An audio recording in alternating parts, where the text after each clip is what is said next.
Hola, amigos. I'm Joel Empey, and today I want to talk about UFC 241. So, if you've watched this channel so far, you know that I usually talk about a single topic, maybe a single fight, an idea, a take on something, and I present that individually to you. Now, today I'm going to do something a little bit broader, and I'm going to actually preview UFC 241. Now, the reason why I'm going to go into a broader, deeper dive on this particular card is because it is just stacked. Particularly the top three fights, which are the only fights that I'm really going to dive into on this preview show, are just amazing. Like this is probably up there with the best top three fights on a card in UFC history. So for these deeper cards that are, card of the year type of front runners, at least on paper, I'm going to go into a little bit more of a deeper dive and look at some of these fights. Normally, like I have been doing, I will do just like something smaller and more of an individual take. But I think that for these huge cards, they really deserve a pre-show, and I'm gonna have a post-show coming out. It'll be out. I'm gonna do it right after the event on Saturday night, so it should be uploaded by the time you wake up on Sunday morning. So come back to the channel and check that out if you like the preview show. So without further ado, let's talk about UFC 241. So from top to bottom, it's not quite as stacked as UFC 239 was at the start of July. But there are a lot of great fights on the prelims here. I'll just scroll through. I mean, Rafael Assunção and Corey Sandhagen, that's a phenomenal fight. Corey Sandhagen is the next big thing at bantamweight, and Rafael Assunção is one of the most difficult guys to defeat in the division. So that's an amazing fight on the prelims. Brandon Davis is on the early prelims. We have Drakkar Klose. He's a great fighter. He's on the prelims as well. But yeah, let's get to these top three fights. First, Yoel Romero versus Paulo Costa. Now, this is a tough fight to predict. All three of these top fights are really tough to predict, and I'm going to give a prediction for every one of these fights. I wouldn't take it to the bank and directly bet on it. I'm not super confident. All of these fights are extremely competitive, and that's why I'm going into a breakdown. So Yoel Romero versus Paulo Costa. Yoel Romero is obviously just a freak super athlete, and Paulo Costa is probably one of the only guys in the sport who physically looks like they could match up with Yoel Romero. Now, there's a couple of interesting points about this fight. The first one is the long layoff for Paulo Costa. I mean, he's such a young guy. I believe he's 27, 28 years old. He's 12-0. He's never really faced stiff competition in his entire career. He's basically run over everybody. He's finished everybody. So Yoel Romero is a much tougher customer, obviously, than Paulo has ever had to deal with. But I think Paulo actually matches up quite well with Yoel Romero, and I'm going to say this about the next fight as well. I think that 3 rounds is compared to 5 rounds, because this could be a main event fight. This would be a main event fight on UFC, on ESPN. This could easily be a co-main on any pay-per-view, and it would be an amazing co-main. Anyways, Paulo Costa has a very aggressive pressure style. He's trying to knock your block off. He's got all finishes in his career. He hits very, very hard. And yeah, he looks to press forward. He's not really concerned with your offense. He'll just eat your punches and walk through them like a Terminator and land his shots. And like I said, he's been off for a while, so that's one thing to monitor in this fight. But also being off for a while at such a young age like he is, he could have grown by leaps and bounds. Like, Paulo Costa could be one of the next big things at middleweight, coming down the pipe, and a future contender for Whitaker or Adesanya for sure, right?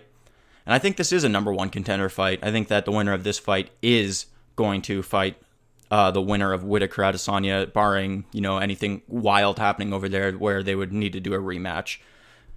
So now, Yoel Romero.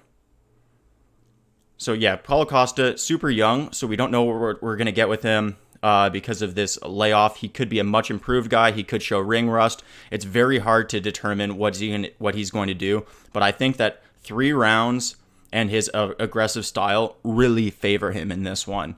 And that's because Yoel Romero is such a late finisher, and it's not that he's necessarily always he is always a late finisher, it seems like, but he can explode and finish at any point, and he has this style where he fights super lackadaisically. He's willing to just kind of lull you into a false sense of security and almost bait you, and it's really an intelligent approach for him because he doesn't want to overuse his explosiveness and tire himself out. It's a way that he manages his gas tank. But I think that 5 rounds really favors Yoel because he's just so explosive, and he can be explosive at any point. And like even in the 4th and 5th round, he still has that explosion to just finish you immediately. So 5 rounds really favors him. Extra time favors him. Over 15 minutes, Paulo Costa can probably stay in his face, land some big shots. He has only 15 minutes to avoid eating the big shot, which is a lot easier said than done. And if you look at people who, there's not been a ton of guys who have done a really, really good job pressuring Yoel. Tim Kennedy did, but it was in more of a grappling sort of fashion. And we all saw, there was Stoolgate in that one, but Yoel in that 3rd round, he's just Yoel. He's so explosive at any point. He can finish the fight devastatingly. Now, so I'm gonna lean towards the youth of Paulo Costa. I'm going to assume, and this is a dangerous assumption, but I'm going to assume that he's grown a lot as a young fighter over this time. And I think the 15 minutes compared to 20, if it was a 25-minute fight, I would pick Romero. In a 15-minute fight, it just gives Paulo a little bit less to worry about. And I'm going to favor Paulo in this one. Now look at Nate Diaz and Anthony Pettis. Oh my God. What a fight this is going to be. There's just no way that this isn't an action fight. Pettis and Diaz, the only times that they're in boring fights are when you put a wrestler up against them that's going to avoid the stand-up and avoid the dangers that both these guys present, because these guys present immense danger on the floor in terms of their submission prowess. Anthony Pettis is an insanely underrated submission artist. He has more submissions in his UFC or in his MMA career than he has knockouts, which most people probably don't even realize. And then Nate Diaz, obviously, I think he's the second most popular guy in the sport after Conor McGregor. I think he's ahead of John Jones. I think he's the second most popular guy in the sport. And in this one, it's with Nate Diaz, the 3-year layoff, I'm not going to lie, that worries me a little bit. Now, I heard an interesting point. I think Luke Thomas made it on his Morning Combat show. And it was interesting that Nate Diaz took a long layoff before the Michael Johnson fight. It wasn't nearly as long as this layoff, but he took a long layoff before that Michael Johnson fight. And then he sort of handpicked Johnson as his opponent to come back because he suspected, this is an assumption that whoever was making this point made, that Nate Diaz suspected that Michael Johnson was a guy that he could pick off. So he purposely chose him, picked him off so he could call his shot at Conor and re-enter his name into the minds of MMA fans. So the point that about that whole Michael Johnson thing is that perhaps Nate Diaz is doing this again, right? Because everybody, if you listen to Anthony Pettis or Nate describe the way that this fight went down or got booked, it wasn't by the UFC. The UFC didn't reach out to Nate Diaz and Anthony Pettis and ask them if they wanted to fight each other and send them bout agreements. It wasn't like that at all. Nate Diaz, independently, after Anthony Pettis knocked out Wonderboy, Nate Diaz saw his opportunity to perhaps, he likes his chances against Pettis, and he sees that Pettis is now has a lot of momentum behind him after knocking out Wonderboy, which was an enormous win for Pettis, one of the biggest of his career, and he's had a UFC championship career. So Diaz saw perhaps an opportunity to pick off Pettis. So he likes his chances in this one, and that's why he decided to come back not out of retirement, but off this long layoff, specifically against this guy, Anthony Pettis. And, so perhaps Nate Diaz sees something that we don't see, and he really likes his chances at winning. And I thought that that was an interesting psychological concept to consider, that, Diaz, really handpicked this fight. His lawyers reached out to Anthony Pettis' people, and they created this fight, and then they brought it to the UFC, and then the UFC was like, oh, it's a done deal. We get Diaz back against another action fighter who's going to bring out the best kind of fight. Let's do it. I'm not buying into that logic because, believe it or not, I actually had that exact sort of same logic when Ronda Rousey came back to fight Amanda Nunes. And my thought process there was, hey, Ronda Rousey dominated Miocic Tate 2 times. Miocic wins the belt from Holly Holm, and Ronda doesn't call out Miocic. She just lets Miocic have the belt. Doesn't call her out, even though that she's already beaten Miocic 2 times. It's probably an easy win for her. It would have been if she would have called Miocic out, the UFC would have made that fight. It would have been an easy route for her to get her championship back. But Ronda didn't call out Miocic. But as soon as Amanda Nunes beat Miocic Tate, Ronda called out Amanda. And I thought, wow, she must see a chink in Amanda's armor. She must be very confident that she can beat Amanda.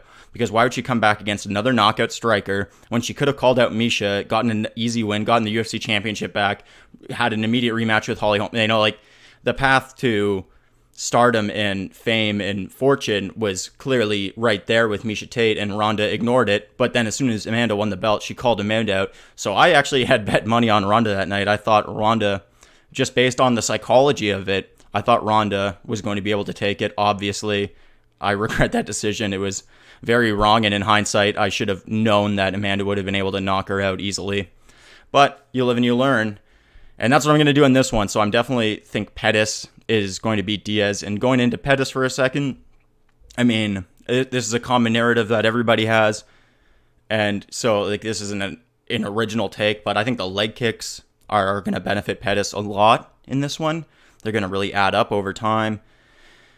And I think 3 rounds as well, once again, really benefits Pettis the same way that it benefits Costa, because Nate Diaz has that insane triathlete cardio, and Nate just wins a war of attrition. You know what I mean? He just keeps coming forward. Even if you kick his goddamn leg off like Conor McGregor did, he's still in your face. He's still going to be pressing the action late in the fight. And I think that pressure over 5 rounds I would certainly favor Diaz, even with the 3-year layoff. But with a 3-year layoff, it only being a 3-round fight, I think Pettis is going to be able to fight using the leg kick. I think he's going to be able to land his strikes when he can. I believe Diaz will do well in the fight and be able to land some good punches, but Pettis has a really quality chin. I don't believe he's ever been TKO'd. I'm almost 100% sure of that. And I think the 3 rounds compared to 5 rounds is a huge difference maker in this one. So it's like the last fight. I would take Romero if it was 5 rounds. I would take Diaz if it was 5 rounds, but they're both 3-round fights. So I'm going to take Costa, and I'm going to take Anthony Pettis. By the way, I could easily be wrong about both those fights. Do not bet on those guys based off my recommendation. I am not recommending that you bet on them. I'm just trying to break down and give my opinion on who I think is going to win. Now, DC Miocic, that's the main event. Now, this is a fight that I actually do have a little bit of money on with my buddy Ryan. I like DC in this one. I think DC is the greatest heavyweight of all time. And, you've never really seen him lose a round at heavyweight, except for potentially he was losing that first round against Stipe until he KO'd him. And if you really think about it, who cares if DC is losing that first round? DC was getting tagged up by Volkan Oezdemir, Oezdemir is a great fighter. But DC as a shorter guy with a pressure style, he's just going to eat punches to the face early on. He's going to just forcefully close that distance with no real regard, very little regard for his own safety. He's just going to close that distance on you and get in your face. And eventually the pressure just starts drowning his opponents, whoever it is. Rumble Johnson as well. Rumble landed early on him as well, but DC over time, and it doesn't take a ton of time, but takes around usually towards the end of the first round. It usually takes 3-4 minutes for DC to really start wearing on people, which is when you saw him able to knock out Miocic. That's when you saw him able to get Uzdemir's back in the first when he fought him in the first round. That's where you see him, towards the end of the first round is where you see DC typically start to take over fights. So the only way that not the only way, but the main way I see Stipe being able to potentially win this fight is by knocking out DC early, which good luck. DC's chin is insane. I don't think it's disappeared overnight. It might have. He's getting a little bit older, as he's saying. He's got some more grays in his beard now. So, maybe his chin isn't what it used to be, and Miocic can get that knockout early. But if he can't, I just think that DC is going to start to wear on him. And I think this is going to be a 5-round war. I really do believe that, actually. I don't think that either guy is going to get finished. I think DC could knock Stipe out, because I do think Stipe's chin is a little bit worn. But Stipe is going to be privy to the trick that DC used to land the right hand on him last time when they clinched. DC reached for the underhook so he could hold Stipe in place as he whipped the right hand when they were exiting on the clinch. And I think that little things like that Stipe is going to be privy to, and he's going to be a little bit wiser in this fight. And Stipe has great boxing. He has quality wrestling, but he has great boxing. So I think that he's going to have the brain this time to be able to avoid the big shots. Having said that, I do think Stipe's chin is a little bit suspect. We've seen him get rocked by, Overeem, and I think, other people. Obviously got knocked out in his last fight by DC, the guy he's fighting again. So, I think Stipe could lose by knockout. I got DC by decision is the way that I see the fight going down. And I see it being a real war. Like, I see Stipe putting up a very solid defensive effort, but DC is just going to pressure him. He's going to put him on the fence. He's going to land a takedown here and there. He's going to dirty box him. He's going to wear his big old heavyweight weight on Stipe. And I think that over time, DC wins via a war of attrition. And I'd like DC if it was 3 rounds or 5 rounds. So that 3-round, 5-round comment, it's not as important in this one. I like DC either way.